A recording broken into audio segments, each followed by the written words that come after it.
So pretty crazy.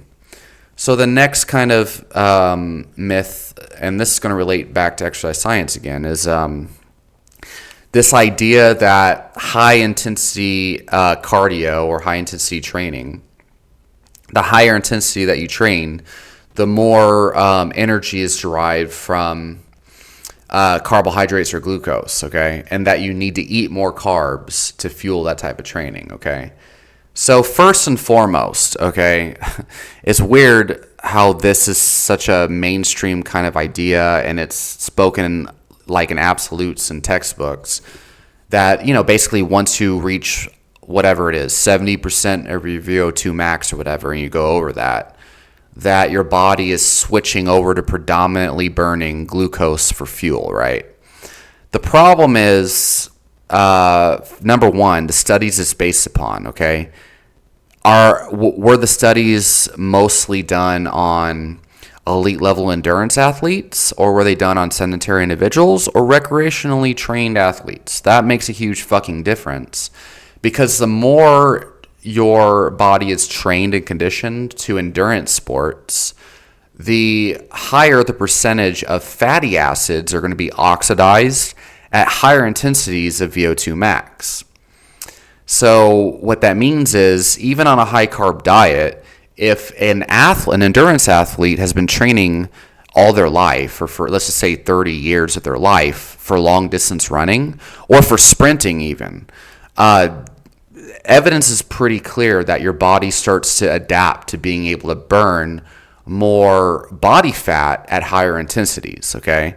And we're talking in let's say diet and nutrition is equal, elite level endurance athletes versus sedentary individuals in the same diet, elite level endurance athletes, or even sprinters are going to deprive like 1.5 to 2 times the energy from fatty acid oxidation compared to the sedentary or the recreationally trained athlete, right?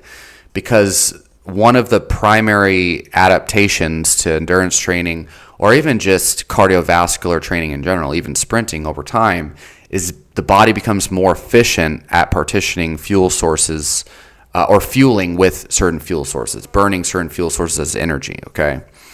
So the more trained you are, the more energy you derive from body fat, okay? That's one adaptation to exercise and training. So with that being said, this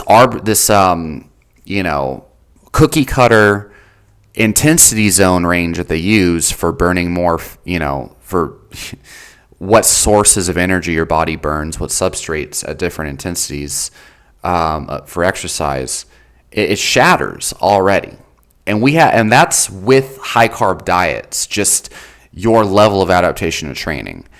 Okay? And if elite level athletes can differ that much in the amount of fatty acids they're oxidizing for fuel compared to the average population, then what even is the point of stating percentages like that in a textbook?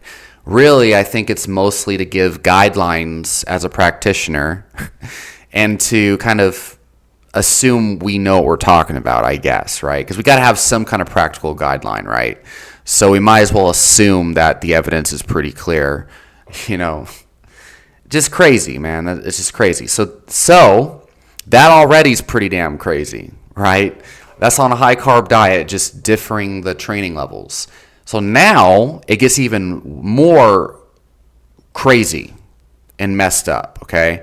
So the studies that have been done, okay, and very few researchers have had enough money to fund these studies, let alone interest in doing so, because the predominant dogma around needing carbs for training, okay?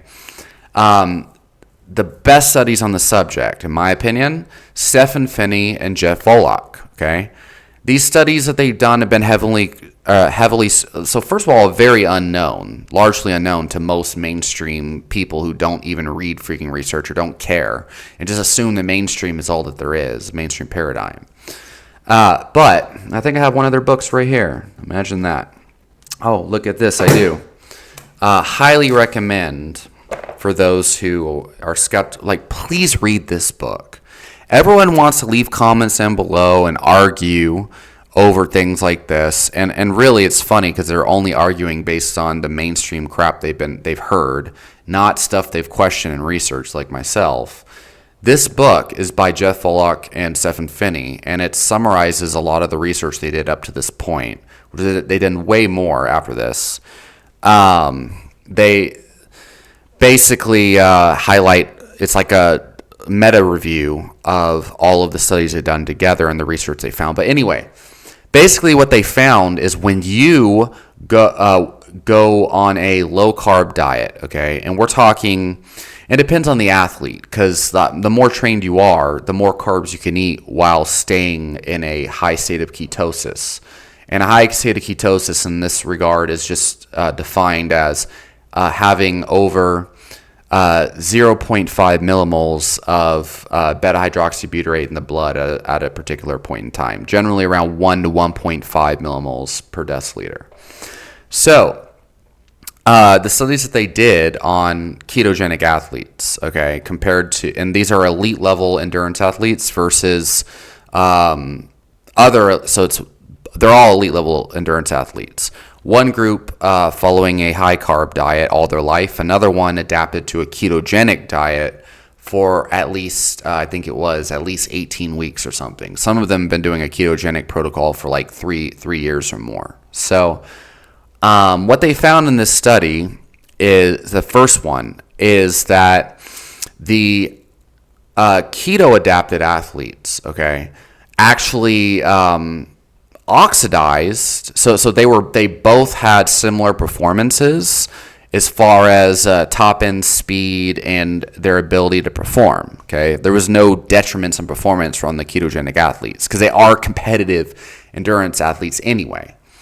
But what they found is through their testing, the keto adapted athletes actually were able to oxidize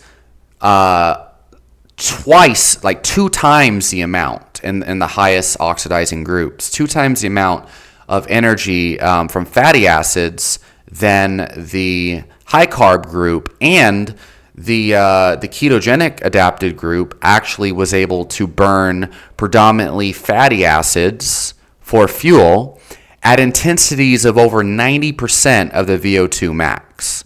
So that shows in my eyes, pretty strongly at least, that the body can adapt to burning fatty acids at a high degree as its primary energy source at even intensities over 90% of VO2 max. That's pretty incredible.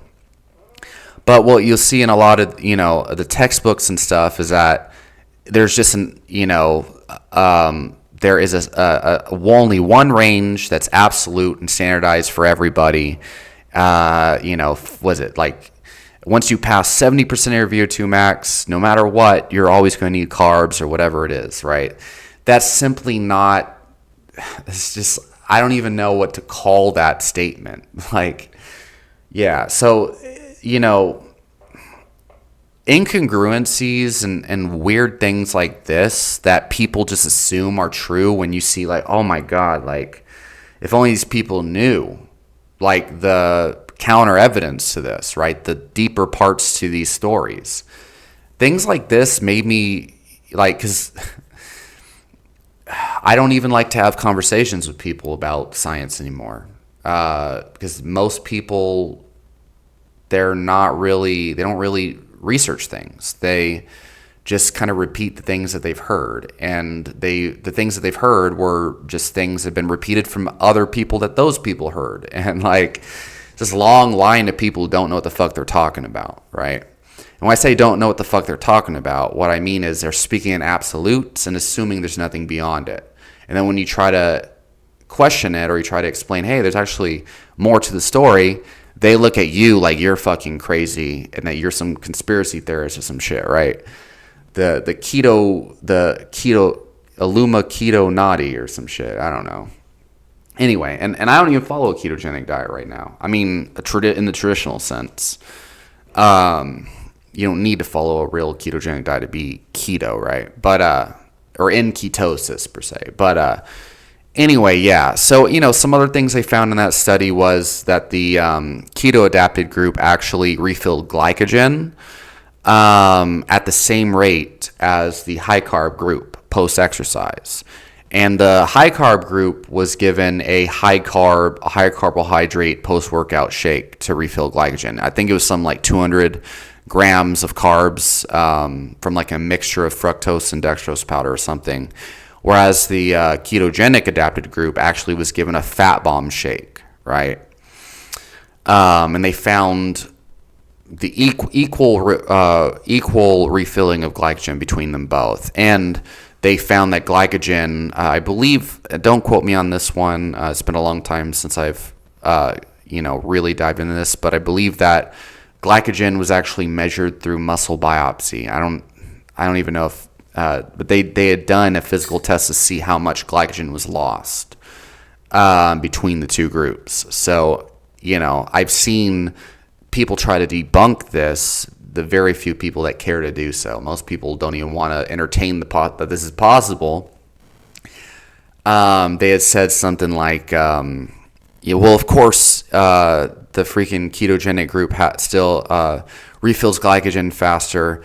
The ketogenic group is sparing glycogen because they're burning mostly fat in this study or whatever. And it's like, yeah, that's true. But they still burn glycogen. And, either way, the point still stands that the body will adapt to using endogenous sources of fuel. And you don't really need to be as obsessive over, did I eat my Wheaties this morning? Did I eat my, 8 servings of grains or whatever that the food pyramid says? Did I eat the 800 grams of carbohydrates that the Renaissance periodization nutrition book tells me to eat? Right? A lot of people, they're like really meticulous about carbohydrate timing, carb loading, and all these other things. And we now know these days that carb loading is mostly a fad per se, but obviously different people have different rituals, and as long as it works for them and as an athlete, that's what really matters. Not is it scientifically valid or not. But yeah, so for me, the whole reason why I looked into this shit in the first place is because I did like a strict ketogenic experiment back in November 2018 where I ate almost exclusively meat, butter, coconut oil, whatever, and no carbs. And all of a sudden I was recovering faster. My insomnia completely vanished that I had for most of my life. I was gaining reps and strength on all my Olympic lifts, hitting PRs out of nowhere.